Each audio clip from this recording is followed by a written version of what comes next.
Hello everyone, welcome back to my channel. My name is Mansi. So today in this video we are going to talk about some grammatical mistakes. So when it's come to talk about grammar, we get confused in so many situations. So while we talk in English, while we write in English, so we get confused what word will come.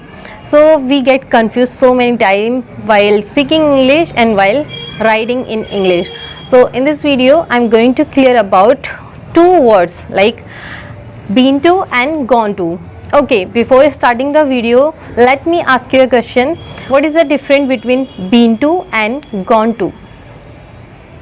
Okay, let me ask you another question. What is the difference between I have been to Mumbai and I have gone to Mumbai? I have been to Mumbai and I have gone to Mumbai.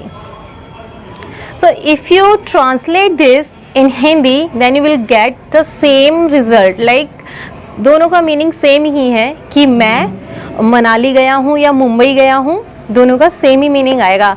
I have been to Manali and I have gone to Manali.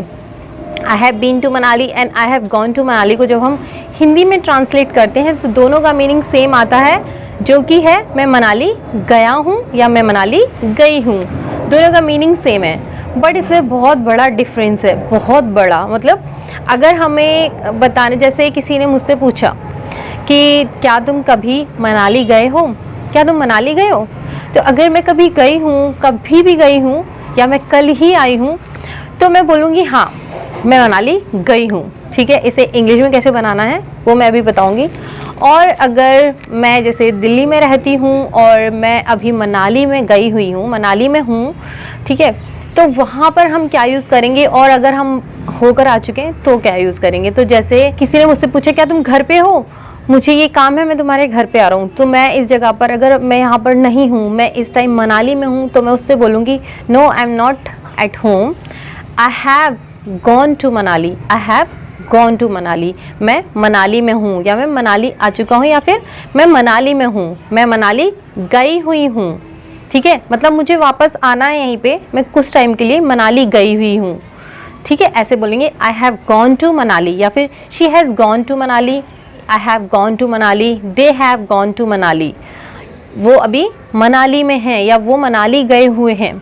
कोई अगर कुछ duration के लिए, कुछ time के लिए किसी और स्टेट में, किसी और शहर में जाता है, तो वहाँ पर हम लगाएंगे हैव गॉन या हैज़ गॉन. ठीक है, और अगर मैं किसी जगह पर घूम कर आ चुकी हूँ, होकर आ चुकी हूँ, किसी जगह पर मैं घूमने गई थी कुछ टाइम के लिए, अभी मैं वापस आ चुकी हूँ, वहाँ पर हम बीन टू का यूज़ करेंगे. जैसे I have been to Manali, मैं मनाली होकर आ चुका हूँ, मैं मनाली होकर आ गई हूँ, मैं मनाली गई थी, मैं कभी मनाली गई थी, मैंने मनाली देखा है, मैं मनाली गई हूँ, तो मैं मनाली होकर आ गई हूँ.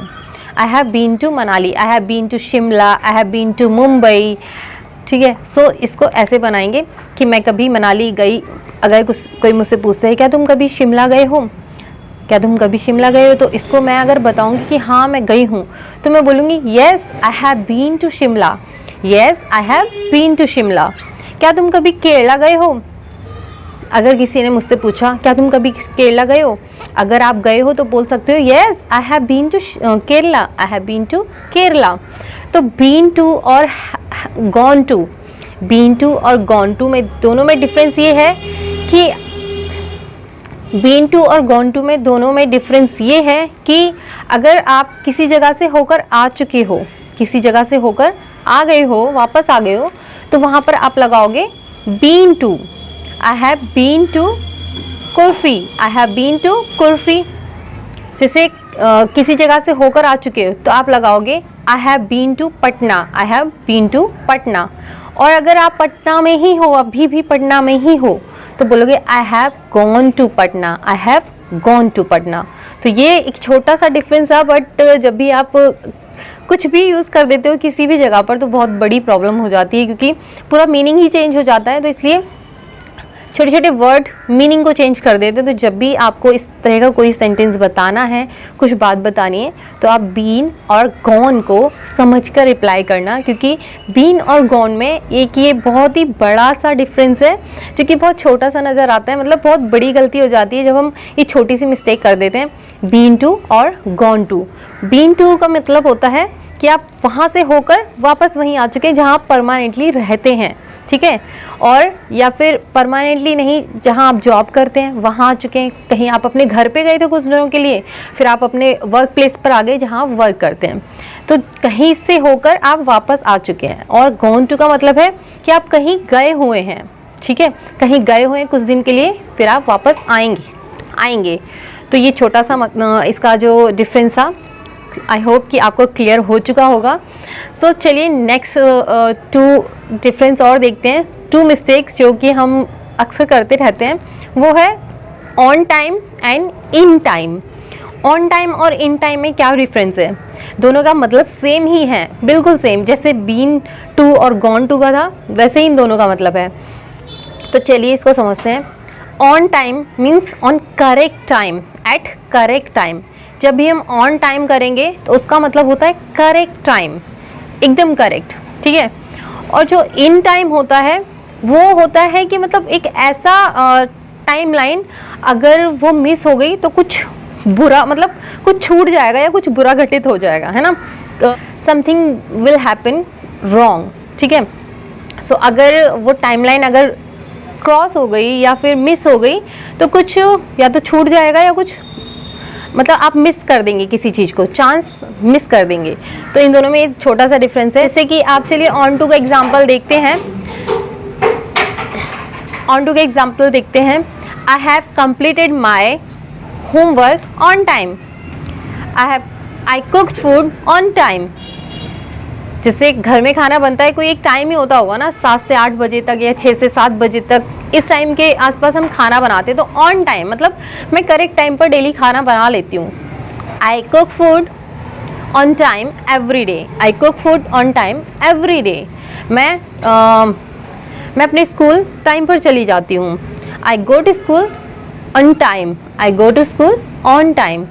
ऑन द अदर हैंड अगर हम इनटू की बात करेंगे, इनटू जब यूज़ करते हैं जब किसी टाइमलाइन से जस्ट पहले हमने वो काम किया हो। जैसे आई arrived at the station just in time. I arrived at the station just in time मतलब ट्रेन छूटने से पहले वो टाइम पर पहुंच गया। अगर वो टाइम लाइन जो थी, मतलब अगर 5 बजे की ट्रेन है और 5 बज के हम अगर 4:10 पर या 4:30 बजे या 4:45 तक पहुंचते हैं तो वो इन टाइम ही है, मतलब टाइम से पहले पहुंच गए। वरना अगर टाइम से थोड़ा सा भी लेट हो जाते तो ट्रेन चली जाती, तो वहाँ कुछ गड़बड़ हो जाती।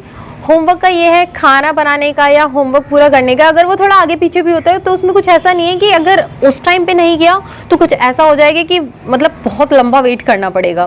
तो इन टाइम का कुछ ऐसा है, अगर वो टाइम मिस हुआ तो कुछ बुरा हो सकता है, जैसे कि ट्रेन छूट सकती है, प्लेन छूट सकता है ना। तो वहाँ पर इन टाइम का यूज़ करेंगे। जैसे आपका इंटरव्यू है, अगर 5 बजे का इंटरव्यू और आप 5:05 पे गए तो भाई छूट गया इंटरव्यू, है ना।